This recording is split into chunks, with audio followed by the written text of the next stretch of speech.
নমস্কার, global news নেটওয়ার্কের সকল দর্শককে স্বাগত জানাচ্ছি। আমি স্বপ্না। এই মুহূর্তে আছি শিলচরে। মৃদুভ মজুমদার, মৃদুল নামে সকলেই চেনে তাকে। ওনার হয়েছে সুপার স্পেশালিটি হসপিটাল এটা রয়েছে, প্লাস উনি সমাজসেবক। এখন বর্তমান তিনি উদারবন থেকে বিজেপির টিকিট প্রত্যাশী। যে উনি এক বিজনেসম্যান হয়ে সেটা ওনাকে কতটা পথ সহজ করে নেবে, আসুন শুনে নিই। নমস্কার, গ্লোবাল নিউজ নেটওয়ার্কে নমস্কার, আপনাকে স্বাগত। আপনাকে নমস্কার। জিএনএন 24x7 আপনি আমার পরিচয় করিয়ে দিচ্ছেন। আমি ওটাকে একটু ভালো করে বলে দিচ্ছি। আসলে আমার অফিসিয়াল নেম হচ্ছে নীলাভ মজুমদার, আর actually commonly known as Mridul Majumdar. সবাই আমাকে মৃদুল মজুমদারই বলে। তো আপনিও বলেছেন, খুব ভালো কথা। তো আমি রাজনীতির ময়দানে বা রাজনীতির অঙ্গনে আমি নতুন কিছু নয়, কারণ আমার পড়া শেষ করার আগেই আপনি ধরে নিন, আমি যখন পড়াশোনার জাস্ট স্কুল ফাইনাল দিয়েছিলাম তখন থেকেই আমি রাজনীতির প্রতি আমার ঝোঁক, রাজনীতির সঙ্গে আমার পরিচয় বা রাজনীতির সঙ্গে আমার ঘনিষ্ঠতা বাড়তে চলছিল তখন থেকে। প্রথমে আমার জীবন আমি আরএসএস থেকে শুরু করেছিলাম। তখন কিন্তু বিজেপি ছিল না, বিজেপির জন্ম হয়নি। তো তখন থেকেই করতে করতে আমি দীর্ঘদিন আরএসএস করেছি, তারপরে স্টুডেন্ট পলিটিক্সে গেছি, ছাত্র পরিষদ করেছিলাম, আমি অন্য দল করেছি, পরবর্তীতে আবার বিজেপিতে জয়েন করেছি, করে আজকে এই জায়গায়। এবং আমি বিভিন্ন সময়ে বিভিন্ন জায়গায়, তদানীন্তন সময়েও আমি বিভিন্ন পদ পাওয়ার আমার সুযোগ ঘটেছিল, এবং সেইগুলোর অভিজ্ঞতা নিয়ে বর্তমানে আমার কি বলবো, রাজনৈতিকই বলুন, জীবনেই বলুন, যত দিন যায় যে ম্যাচুরিটি আমার হয়েছে, কতটুকু হয়েছে আমি জানি না, কিন্তু তবুও আমি মনে করি যে আমার কোনো একটা জায়গার প্রতিনিধিত্ব করার সেটাই সঠিক সময়। আর সেটা অনুযায়ী আমি আপনাকে বলতে যাচ্ছি, আসামের 126টা যে সমষ্টি রয়েছে তার মধ্যে 115 নম্বর হচ্ছে উদারবন সমষ্টি। এই উদারবন সমষ্টিতে জনসংযোগ করছি, দীর্ঘদিন থেকে করছি, এখনও করে যাচ্ছি। এবং আমি খুব আশাবাদী যে আমার পার্টি হাইকমান্ড, বিজেপি দলের পার্টি হাইকমান্ড আমাকে মনোনয়ন দেবে, আমাকে পার্টি টিকিট দেবে। আর যদি আমি টিকিট পাই, আমি বিশাল ভোটের ব্যবধানে আমি জয়ী হতে পারবো। যে আপনার রাজনীতিতে অভিজ্ঞতা, আপনি একজন বিজনেসম্যান আর সোশ্যাল ওয়ার্কের পাশাপাশি আপনার রাজনীতিতে অভিজ্ঞতাও রয়েছে, যেই জায়গাটাতে দাঁড়িয়ে আপনি সকল কিছু একসাথে ম্যানেজ করতে পারবেন। দেখুন, আমি স্বাস্থ্যসেবার সঙ্গে জড়িত, এবং বর্তমানে যে আপনি বার কয়েকই বলেছেন যে আমি একটা হসপিটালের স্বত্বাধিকারী। আমি হসপিটালের স্বত্বাধিকারী হওয়ার কারণে আমার আরও বেশি সুযোগ হয়েছে লোকের সঙ্গে আমার ঘনিষ্ঠতা হচ্ছে আমার। আজকে আমি আমার উদারবন সমষ্টিতে, এটা আমি একটু ভগবানের কাছে আমি কৃতজ্ঞতা প্রকাশ করে বলছি যে আজকে আমার হাসপাতাল থাকার দরুন আমি উদারবন সমষ্টির যেসব জায়গায় গেছি, অনেকে কিন্তু আমাকে চেহারা দেখেনি, অনেকে গ্রাম থেকে গ্রামান্তরে যখন যাচ্ছি চেহারা দেখিনি, কিন্তু আমার হাসপাতালের নাম জানে। যখনই বলি যে এই আপনার কি প্রফেশন বা কী করে, আমার ব্রেড অ্যান্ড বাটার তো বলতে হবে, নয়তো ওরা বলবে কি এটাই বোধহয় আমার প্রফেশন। তো যখনই বলি তখন প্রায় বলি আমরা তো থেকে এসেছি, প্রায় শুনুন আমি গেছিলাম, আমি সাউথ সিটি হসপিটাল, আমার হসপিটালের নাম হচ্ছে সাউথ সিটি হসপিটাল, সেটা শিলচরের মেহেরপুরে অবস্থিত।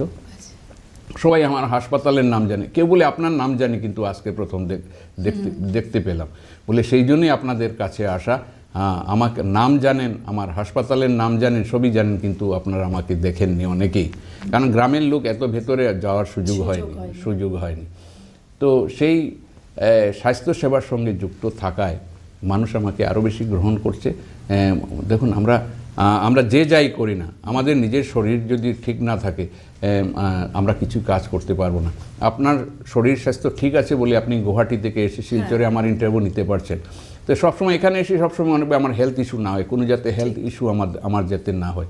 সুতরাং এটা আমার একটা বাড়তি অ্যাডভান্টেজ বলবো, যে আমি স্বাস্থ্যসেবার সঙ্গে থাকার জন্য আমি লোকের সঙ্গে আরও বেশি ঘনিষ্ঠতা হচ্ছে, বেশি পরিচিতি পেয়েছি আমি।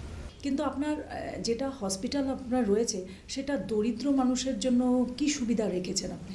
দেখুন, আমার বছরে আমার যে প্রতিষ্ঠান, সেই প্রতিষ্ঠানে আমরা আমি কি করি, একটা পার্সেন্টেজ আমরা রেখে দিই যে আমরা ডিসকাউন্ট সিস্টেমে দিই। ডিসকাউন্ট শব্দটা ঠিক মানে হসপিটালের ক্ষেত্রে ডিসকাউন্ট শব্দটা আমার শুনতে ভালো লাগে না, বলতেও ভালো লাগে না। আমরা একটা জিনিস ছাড়, ডিসকাউন্ট বলি না, আবার ছাড় শব্দ বলি। ছাড় দিই কেন দিই, যা অনেক রোগীরাই আসে, ধরুন একটা এস্টিমেট নিয়ে এলে এতটা পর্যন্ত খরচা করতে পারবে, এর বেশি হলে পারবে না, কিন্তু বিলটা কোনো কারণে বিলটা বেশি হয়ে গেছে, আর আমি যখন ওর সঙ্গে কথা বলি তখন বুঝতে পারি যে ও কিছুতেই দিতে পারবে না, তখন হিউম্যানিটেরিয়ান গ্রাউন্ড থেকে, মানবিকতার খাতির থেকে কারণে আমি অনেকটাই ছেড়ে দিই।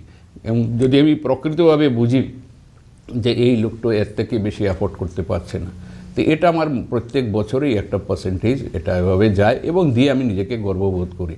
কারণ দেখুন, আমরা পৃথিবীতে কেউ, আমি যখন জন্মেছি কিছুই নিয়ে আসছিলাম না, যাবার সময় আমি কিছু নিয়ে যাব না, যা করেছি এখানেই। তো আমি ভাবি যত কিছু কারোর জন্য কিছু করতে পারলে নিজের মনে আনন্দ, নিজেকে গ্রেট মনে হয়।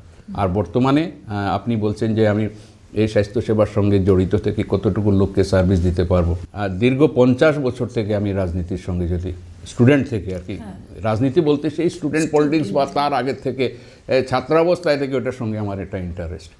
তো এতটা অভিজ্ঞতা নিয়ে জীবনের শেষ প্রান্তেই বলতে হবে, তো এই এসে কমসে কম লোকের জন্য কিছু করে যেতে পারি, সেটা ভগবানকে ধন্যবাদ। এমনিতেই আজকের দিনে আমি যে জায়গায় আছি, ভগবানকে ধন্যবাদ সবসময় দিতেই হয়, কারণ প্রত্যেকটা শ্বাস প্রশ্বাস ওনার কৃপায় চলছে।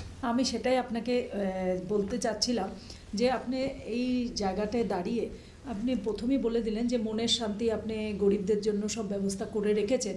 আমি সেটাই বলতে যাচ্ছিলাম যে রাজনীতিতে আসার পরে আপনার যেটা হসপিটালের যেই গরিব মানুষদের জন্য সুবিধা করে রেখেছিলেন, সেটা গরিবদের সাথে আপনি কিভাবে জুড়বেন, তো সেটা বলার আগেই আপনি বলে দিয়েছেন যে মনের শান্তি বা আপনি অনেক দিন ধরেই সেটাই করে যাচ্ছেন। কিন্তু তার মাঝখানে আমার একটা কথা মনে পড়ছে যে বিজেপির টিকিট প্রত্যাশী আপনি, তো উদারবন্দের জনগণের জন্য আপনাকে যদি টিকিট দেওয়া হয় বা আপনি যদি জিতে আসেন, উদারবন্দের জনগণের জন্য প্রথম কাজটি আপনার কি হবে? শুনুন, প্রথম কথা হচ্ছে, আমি যে ভোটে লড়তে যাচ্ছি, আমার এই মানসিকতা নিয়ে যাচ্ছি যে আমি উদারবন্দের জনগণের অন্তরে প্রবেশ করতে হবে। সেই আন্তরিকতা যদি আমার না থাকে, আমি প্রকৃত নেতা হব না। নেতা তো সবাই, যে রাজনীতি করে সেই সবাই আমরা নেতা বলে ডাকি, কিন্তু নেতৃত্ব সেটাকেই বলে যে আমার প্রত্যেকটি ভোটার যদি মনে করে যে আপদ বিপদ সবসময় আমি মৃদুলদাকে ফোন করব, সেই যে কমন নেম আমার মৃদুল, সেই মৃদুলদা কারো অল্প বয়সে কাকু বলবে, জেঠু বলবে, যাই বলুক, যেন ওকে ভেবে নিতে পারে, ওরা যেন ভেবে নিতে পারে আমাদের ভরসাস্থল। আমি চাই না ওদের কাছে নেতা হয়ে সেজে থাকার, আমি চাই ওদের সঙ্গে আমি ওদের গার্জিয়ান হয়ে থাকতে চাই, যেন ওরা ভাবে যে কিছু হলে রাত 2টোর সময় যদি আমার ফোন নাম্বার করে, যেন আমি ফোনটা উঠে যে উনি আমাকে মৃদুলদা ফোন তুলে কি হয়েছে যতটুকু সম্ভব যদি দূর থেকে করা যায়, নয়তো রাত্র 2টার সময় যদি ওর বাড়িতে গিয়ে ওকে সহায়তা করতে হয়, সেটার জন্য আমি মেন্টালি প্রিপেয়ার্ড হয়ে আমি এই মাঠে নেমেছি। আমি চাই যে মানুষ আমাকে অন্তর থেকে গ্রহণ করুক এবং তাদের পরিবারের সদস্য হিসাবে আমাকে ভাবুক। কিন্তু আমি যেটা আপনার কথা শুনেছি, আপনি কংগ্রেসের আদি কংগ্রেসই বললে ভুল হবে না। আপনার কংগ্রেস থেকে যে বিজেপিতে আপনি এসেছেন, বিজেপির আপনার কোন আদর্শটাকে আপনি বিজেপিতে জয়েন করতে আপনাকে মেনে নিয়েছে যে আমি বিজেপিতে জয়েন করব, কেন আপনি সেটা করলেন? খুব রিলেভেন্ট কোয়েশ্চেন করেছেন। আমি দীর্ঘদিন কংগ্রেস করেছি, এটা তো মিথ্যা কথা না, এটা সত্যি কথা।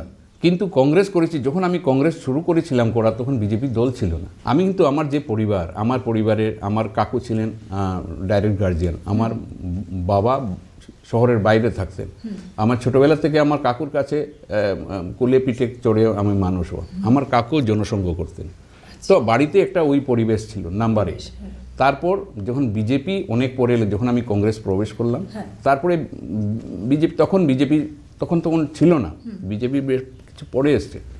তারপর বিজেপিতে কংগ্রেস আমি দীর্ঘদিন করেছি, কিন্তু একটা জায়গায় এসে দেখলাম যে বর্তমান ভারতবর্ষ যেভাবে চলছে, কংগ্রেস শাসন যেভাবে শাসন করছিল, এই শাসনে যদি আরও কিছু বছর চলে, তাহলে এই দেশটা শেষ হয়ে যাবে।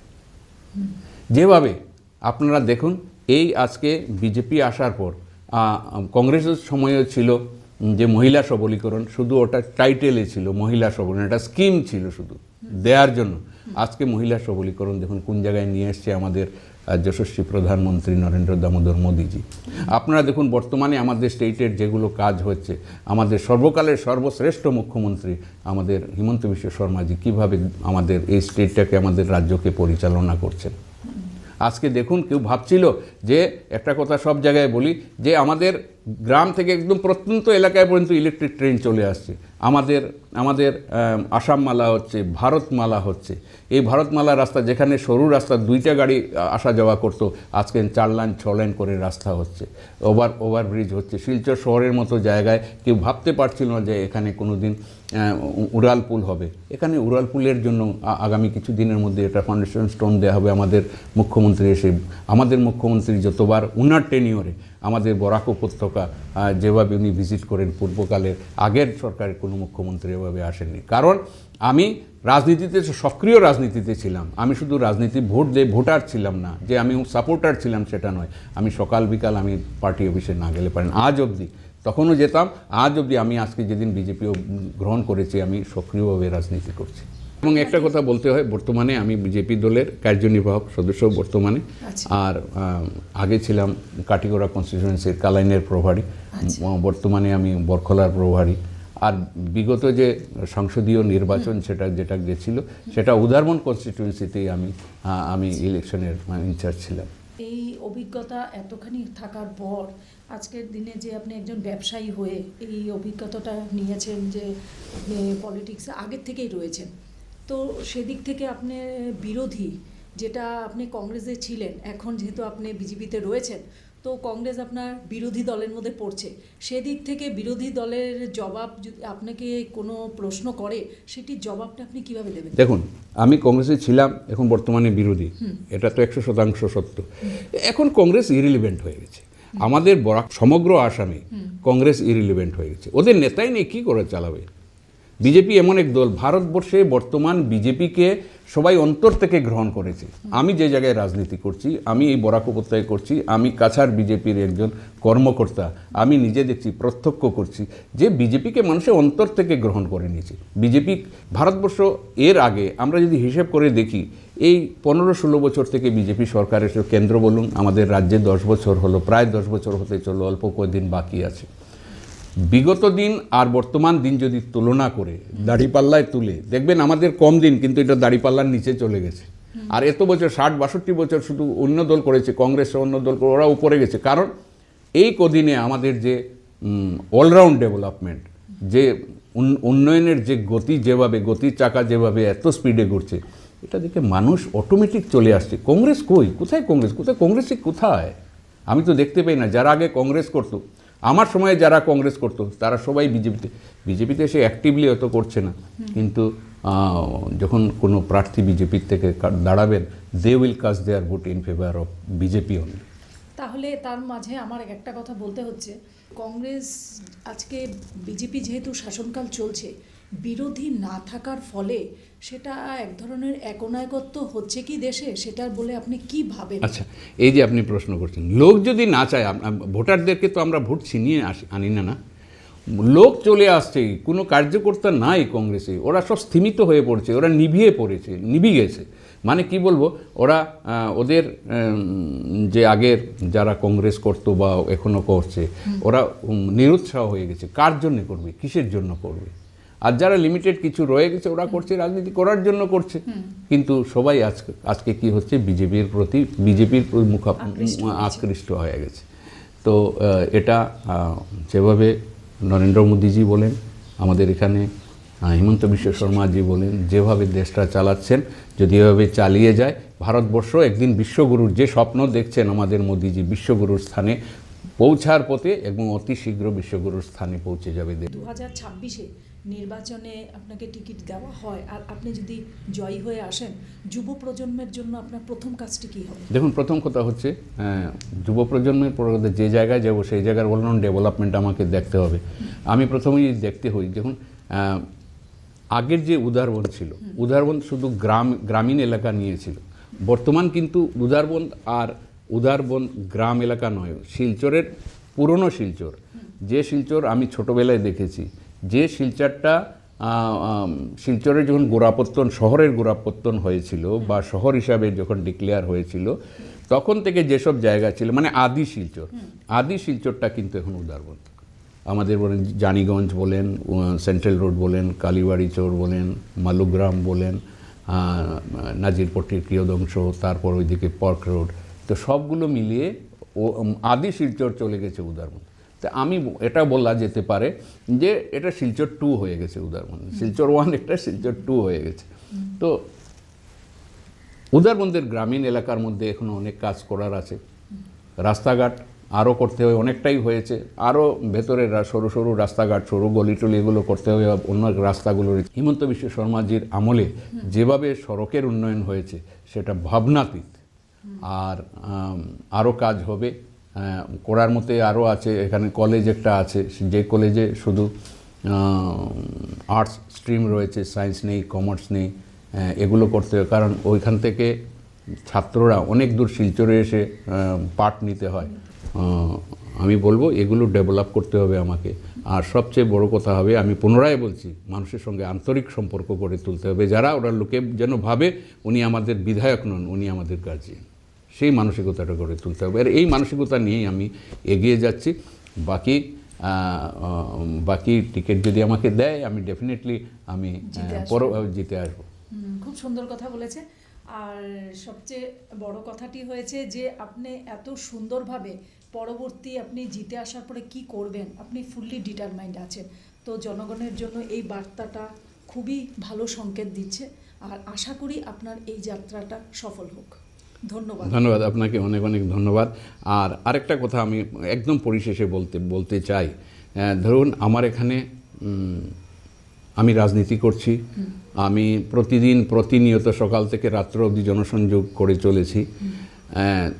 তারপরেও এর পাশাপাশি কিন্তু আরও অনেক প্রত্যাশীরাও, আমি শুধু করছি না, অনেক প্রত্যাশীরাও ওদের সেই টার্গেট নিয়ে ওনারা জনসংযোগ করে যাচ্ছেন। আমার দলের কোনো কারণে আমি পেলাম না, আমি না পেয়ে যদি অন্য যে কোনো যেই পাবে, আমি কিন্তু বিদ্রোহ করব না, আমি ওর সঙ্গে থাকবো। কারণ আমি বিশ্বাস করি আমি ভারতীয় জনতা পার্টির একনিষ্ঠ সৈনিক। আমি ভারতীয় জনতা পার্টির ছোট হোক বড় হোক, আমি একজন কর্মকর্তা। আমি কোনো দিন সেটাকে বিরুদ্ধাচরণ করব না। এবং তার যাকে দেয়া হবে, আমাকে দিলে তো আমি ওদের সাহায্য পাবই, সেই ভরসাটুকু আছে। কোনো কারণে আমি পেলাম না, হতে তো পারে আমি পেলাম না, যদি আমি না পাই, যে পাবে তার সঙ্গেও আমি দেব, তার সঙ্গে আমি কাজ করে যাব। কারণ বিজেপি একমাত্র দল, পুনরায় বলছি, ভারতবর্ষকে সুশাসন দিতে পারে। তো আমরা সকল দর্শকদের বলছি, আপনারা সকলেই শুনেছেন ওনার মতামত। এই কথাটি যেটি উনি বলেছেন, ওনার মনের কথাটি সবার সামনে তুলে ধরেছেন। তো আপনাকে অশেষ ধন্যবাদ। আপনাকেও ধন্যবাদ আজকে আপনাদের ক্যামেরার সামনে আমাকে দাঁড় করানোর জন্য। ধন্যবাদ।